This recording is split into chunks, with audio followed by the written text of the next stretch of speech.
Vous écoutez Les Éclaireurs de dialogue, je suis Marion, bienvenue à vous.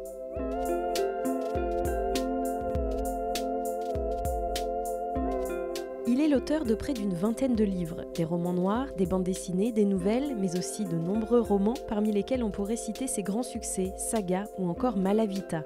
Scénariste de films, il a notamment reçu le César du meilleur scénario avec Jacques Audiard en 2001 pour Sur mes lèvres.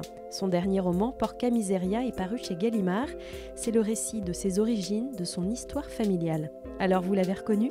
Pour ce nouvel épisode des Éclaireurs de dialogue, j'ai le plaisir de recevoir le raconteur d'histoire Tonino Benacquista.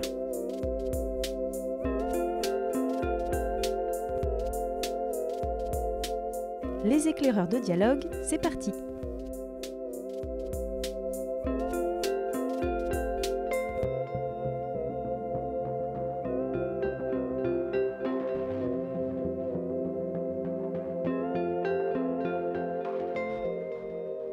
Bonjour Tonino Benacquista. Oui, bonjour. Merci beaucoup d'avoir accepté d'être l'invité du podcast Les Éclaireurs de dialogue. Merci de m'avoir invité. D'abord, puisque j'évoquais à l'instant votre enfance, à vous, Tonino enfant, on n'a jamais vraiment raconté d'histoire le soir. Est-ce cela justement qui a fait que votre imagination s'est mise elle-même en mouvement ? Ça a fait partie sans doute de... Mais... comment dire, l'attrait pour la fiction, c'est quand même... Il y a plein de petits événements. On ne peut pas dire du jour au lendemain, ah voilà, j'ai découvert la fiction, le roman, l'histoire, le conte, etc. Il y a une succession de circonstances qui font qu'à un moment donné, on se décide... Enfin, même assez jeune, je me suis dit, voilà, je vais en faire ma vie. Plus ma vie que mon métier d'ailleurs, parce que, bon, est-ce que c'est un métier que de raconter des histoires. En tout cas, c'est une passion, mais il y a eu plein d'événements, et notamment, bon, effectivement, peut-être que ça n'était pas, il n'y avait pas de littérature chez moi, il n'y avait pas d'histoire, il n'y avait pas de... Non, mes parents étaient illettrés, il n'y avait pas beaucoup de livres, et donc, bon, c'était une petite banlieue parisienne, ouvrière. Mon père travaillait dans un chantier naval, ce qui est quand même en pleine région parisienne, c'est assez étonnant. Il y avait cette culture populaire qui circulait dans la rue, mais j'insiste sur culture populaire, et d'ailleurs je précise tout ça dans cet ouvrage, c'est-à-dire qu'il y avait de la bande dessinée, il y avait effectivement de la télévision, il y avait aussi des livres, mais ça c'est un autre développement avant de rencontrer vraiment le roman, le livre. Je me sentais assez inhibé, mais disons que là, voilà, ça a été une étape qui est arrivée plus tard. Et il y a eu le cinéma, et puis il y a eu plein de choses. Il y a eu certainement le mauvais élève pas fier de lui, pas fier d'avoir une scolarité moyenne, et qui fait qu'à un moment donné, je me souviens que j'écrivais assez facilement, mais d'une certaine manière pour combler quelque chose. Il y avait certainement un manque à combler. Et puis très spontanément, écrire pour moi, c'était raconter. C'était pas écrire en soi, c'était pas être écrivain, c'était raconter. Et donc à partir de ce moment-là, j'ai commencé à... Bon, jeune je dirais, ça c'est la chance que j'ai eue. J'ai eu envie de fabriquer de la fiction, et j'emploie justement un verbe un peu comme ça, un peu artificiel, mais c'est assez le mot, un peu comme un artisan, quoi. Et alors après, il y a tout un processus qui fait que, voilà, on va aller vers le roman, et ce qu'il y a d'un peu paradoxal, que j'essaie de décrire dans ce livre, c'est que je suis allé vers le roman pratiquement sans en avoir jamais lu un seul. L'écriture est venue presque avant la lecture. Oui, et pratiquement. Il y a un moment qui est un peu un déclic, quand vous découvrez les Chroniques martiennes de Ray Bradbury. Vous découvrez aussi le genre qu'est la nouvelle, et vous vous dites, tiens, mais finalement, on n'a pas besoin d'écrire des livres de 400 pages. Qu'est-ce qui se produit ? Qu'est-ce qui vous fascine à ce moment-là ? Bon, de toute façon, je pense que les élèves vont assez spontanément vers la nouvelle. Je pense que les élèves aiment bien les nouvelles en général, il me semble, hein, avant de s'attaquer à des 400 pages d'un roman de Balzac. Les classiques du roman français, en tout cas ceux qu'on vous fait lire à cet âge-là, à tort ou à raison d'ailleurs, mais voilà, j'ai été réticent. Il y a quelque chose qui me paraissait pas naturel dans l'idée d'une certaine manière, de m'approprier cette langue française dans tout son prestige, qui serait celui de Balzac et de Dumas. Alors que mes petits camarades rêvaient déjà aux Trois Mousquetaires, à Monte Cristo, etc. Et moi, non. Et puis, je raconte un certain nombre de tentatives, mais en même temps, je pense que je n'étais pas le seul. Et je pense qu'aujourd'hui, j'ai eu envie de décrire cette difficulté aussi pour des jeunes gens d'aujourd'hui, à qui on va dire que c'est formidable de lire, que c'est absolument naturel, que c'est un plaisir, etc. Non, pas forcément. Pas forcément. Et il faut un déclic, il faut quelque chose. Quelque chose qui s'est passé chez moi. Et en l'occurrence, ça a été un recueil de nouvelles. Pourquoi ? Parce qu'on partait sur Mars. Pour moi, c'était une autre planète. C'est-à-dire qu'il y avait pas de référence ni historique, ni littéraire. On n'était pas dans l'histoire géo, on n'était pas dans le scolaire, même si ensuite, et jusqu'à aujourd'hui, je continue de découvrir ces classiques-là avec un bonheur inouï. Mais pas à l'époque.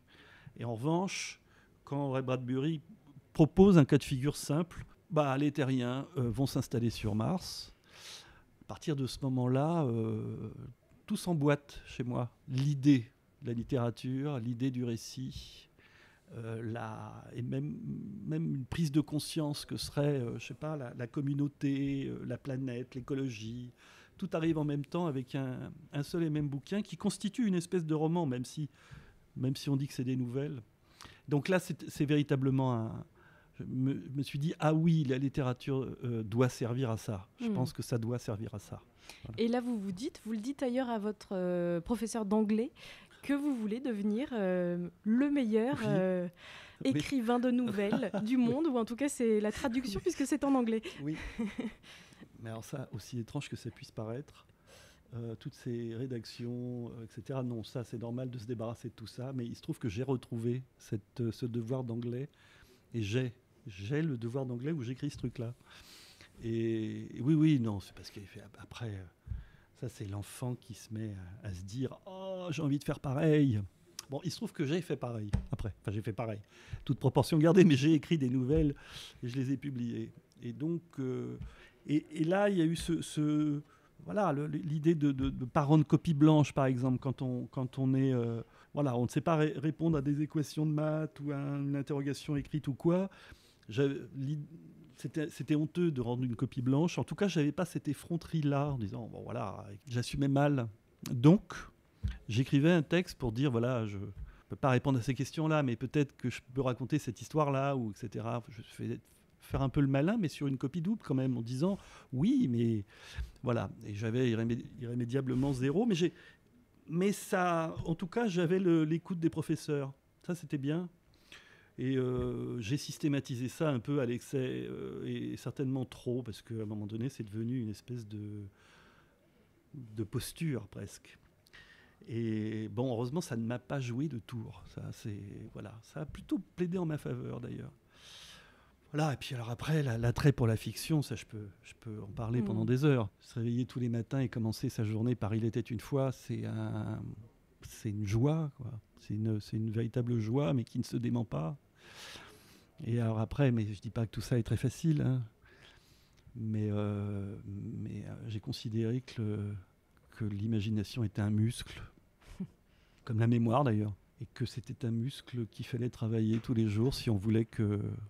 Plus on lui en demande et plus il vous en donne, quoi. Et ça se travaille comment, l'imagination ? C'est déjà s'y mettre tous les jours. C'est c'est vrai que je note beaucoup, je laisse infuser, je reviens, j'essaye d'étudier des cas de figure en me disant tiens là, cette histoire-là, tiens ce cas de figure-là, mais je le connais pas. Et si on essayait de l'affiner comme ci, comme ça veut dire que il y aurait comme une espèce de laboratoire d'idées comme ça, mais que je laisse macérer ou pas, ou je la reprends. Puis il y a une nouvelle que je vais écrire.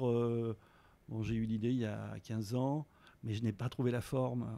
Et puis à un moment donné, une nouvelle ou autre chose. Alors ça aussi, je peux dire pourquoi à un moment donné, la fiction, pourquoi aller vers un roman, pourquoi aller vers une nouvelle, pourquoi aller vers la bande dessinée, pourquoi aller vers le théâtre, pourquoi aller vers le cinéma. Et tout ça, ce sont des choses très très différentes, des formes différentes, avec des exigences différentes. Et c'est pas une seule et même... voilà, il y aurait un seul et même matériau, mais comme ça, qui se déclinerait comme ci, comme ça. Non, c'est beaucoup plus complexe et à chaque fois, c'est l'idée elle-même, le désir, le besoin, qui fait que je vais trouver la forme. Mais elle ne vient pas tout de suite. Elle vient pas tout de suite. Il faut du temps pour trouver la bonne forme pour la bonne histoire. C'est un long travail. Et quand est-ce que vous vous dites, ça y est, j'ai trouvé la bonne histoire? Bien sûr, à un moment donné, on se dit, ah bah oui, là je sais. Là, je sais que c'est une nouvelle de 80 pages. Mais que ça, en aucun cas, ça ne sera un roman de 300 et ça ne sera pas non plus une pièce de théâtre. Et ça, c'est... Si à un moment donné, j'ai eu une idée à un moment donné, une situation qui était tout simplement... c'était il y a très longtemps, et puis cette idée a largement été reprise. Je ne dis pas qu'on me l'a piquée, mais elle a été largement reprise. Mais j'avais écrit une pièce de théâtre il y a, je ne sais plus, 20 ans ou plus, où un gangster avait des crises d'angoisse et allait consulter un psychanalyste. Et donc, cette idée me plaisait beaucoup. J'étais même étonné que les Américains ne l'aient pas eu avant moi, d'ailleurs. Et j'ai eu beau tourner autour de cette idée. Ça a pris du temps. Et puis, je me suis dit, mais en fait, il y a une unité de temps qui est une séance d'analyse. Je ne sais pas, peut-être 40 minutes ou quelque chose comme ça. De lieu, donc, qui serait le cabinet. Et d'action, ce qui serait cette confrontation entre les deux individus. Et à partir de ce moment-là, quand j'ai réuni ces 3 critères, je me suis dit, c'est du théâtre. Mais c'est pas venu tout de suite. J'aurais pu partir sur autre chose. Et donc j'ai écrit cette pièce de théâtre. Et puis voilà. Mais après, sont arrivés les sopranos et les choses comme ça qui sont des trucs formidables, hein, j'entends. Hein. Mais je n'étais pas mécontent d'avoir eu l'idée avant eux. Vous écrivez dans Porca Miseria, la fiction, c'est du rêve fait main. C'est jouer à on dirait qu'on est des pirates, même quand on est tout seul. C'est aussi donner du sens aux événements de la vie quand il semble n'en avoir aucun. C'est prendre ces réalités pour des désirs. Alors j'ai bien aimé l'inversion. On a l'impression finalement que c'est presque plus ça qui vous pousse à écrire que l'envie d'être lu. C'est-à-dire qu'à 12 ans, l'envie d'être lu... faudrait vraiment avoir un ego surdimensionné quand même, hein, à ce moment-là. Si à part être lu par sa sœur et son prof de français, je n'attendais pas un autre public. Mais oui, évidemment, maintenant, aujourd'hui, alors là aussi, il y a tout un processus. Mais quand j'ai commencé à publier, évidemment, il y a cette espèce de... Enfin, je sais pas, ça m'est arrivé assez jeune, donc... il y avait cette espèce d'exultation à l'idée d'être lu, voilà, que le bouquin soit publié, distribué, qu'on en parle, que ça existe, que ça... Bon, maintenant, j'ai plus du tout la même frénésie, ça se passe tout à fait autrement. À 60 ans, c'est un peu normal. Mais c'est beaucoup plus intéressant maintenant qu'à l'époque, d'ailleurs. Mais quand je bricole mes premières nouvelles, j'essaye avant tout, et là aussi, je le décris, j'essaye de finir. Et c'était ça le truc. Commencer, ça va, mais c'est finir, qui est, je crois, la preuve d'une détermination. Je pense que c'est ça. C'est-à-dire que il fallait, je sais pas, voilà, 25, 30, 50 pages ou 14 avant de me lancer dans des distances plus longues. L'important, c'était de trouver la fin et de mettre un point final, même un texte d'une qualité absolument dérisoire, mais ça n'est pas très important. L'important, c'était d'avoir quelque chose dans son entier. Pas des promesses ou des ébauches, parce qu'on peut rester très longtemps sur des ébauches. À partir du moment où on a un texte entier, il y a quelque chose qui se passe, qui est entièrement psychologique, mais qui fait vraiment beaucoup de bien. On se dit que ça existe. À partir du moment où j'ai bouclé quelques récits, je me suis sans doute enhardi, ouais. Mais on dirait qu'on est des pirates. Je pense que c'est ça. De toute façon, je crois qu'on commence toujours comme ça. Mais c'est ce que j'explique aussi. C'est-à-dire que c'est quand même ingrat. Comme mine de rien, c'est quand même ingrat. Je ne parle pas le travail d'écriture, mais l'écriture matérielle et physique. C'est-à-dire c'est beaucoup plus ingrat que la peinture. C'est beaucoup plus ingrat que tout. C'est-à-dire que c'est quand même... aligner des caractères quand même, qui pourraient s'apparenter à un exercice scolaire et rébarbatif. Donc c'est pas immédiatement ludique d'écrire. Vous l'avez toujours cet émerveillement quand vous mettez le point final à un livre aujourd'hui encore ? Le point final, après ça devient symbolique parce que quand un bouquin est terminé, c'est pas comme si on l'écrivait in extenso de l'incipit à la dernière phrase. C'est jamais comme ça, quoi. Voilà, on est par version, puis on se dit là, ça fonctionne pas. On le fait lire à quelqu'un de confiance, etc. Puis alors, le point final, il arriverait peut-être au moment où on a corrigé les épreuves et qu'on les a renvoyées. Et là, on se dit, oh là là, c'est fini, là. Ça, c'est fini, il n'y a pas de repentir. On verra. Ça, c'est le petit moment un peu crispant. Mais sinon, le point final... Est-ce que sortir d'un marathon, tout ça, je sais pas, j'éprouve pas ça, forcément. Est-ce qu'il y a un genre que vous n'avez pas encore exploré, qui vous titille, qui vous attire, mais vers lequel vous n'avez pas encore osé aller ?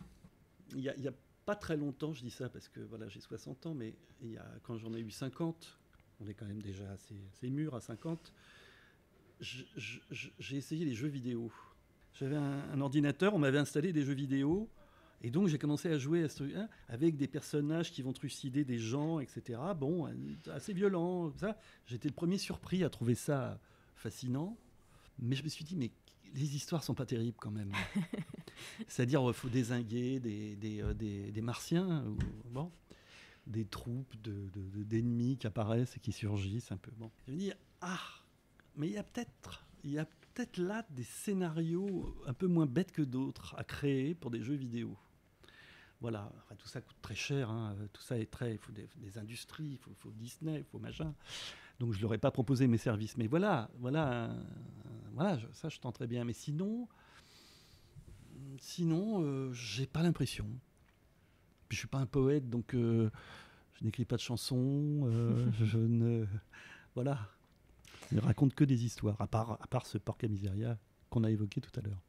Je vous ai entendu dire que le mot écrivain, vous aviez du mal encore aujourd'hui à l'assumer. C'est très étonnant. Oui, c'est très récent que je l'assume. Très récent. C'est irrationnel, c'est-à-dire que pour moi, écrivain faisait posture. Ça ne fait pas se mettre au boulot et proposer des objets.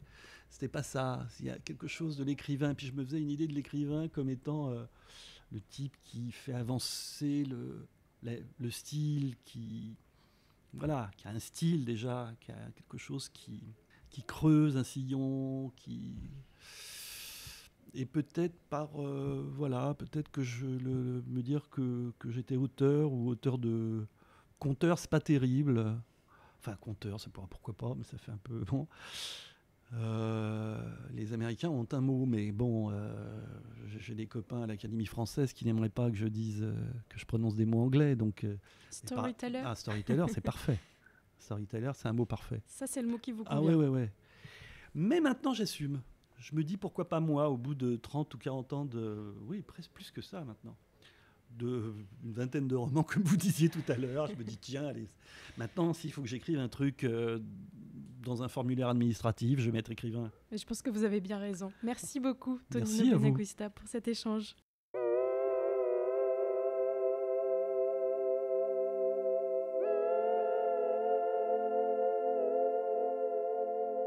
Vous l'avez compris, les éclaireurs de dialogue, c'est déjà fini pour aujourd'hui.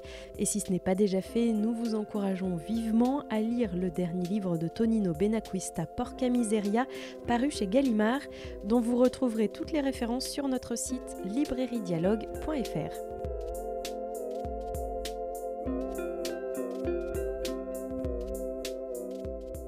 Le podcast Les éclaireurs de dialogue est disponible sur toutes les plateformes d'écoute que vous connaissez, alors surtout n'hésitez pas à vous abonner pour ne rien manquer, et si vous voulez nous soutenir, vous pouvez noter, partager, commenter ce podcast ou même les trois à la fois, et surtout, parlez-en autour de vous.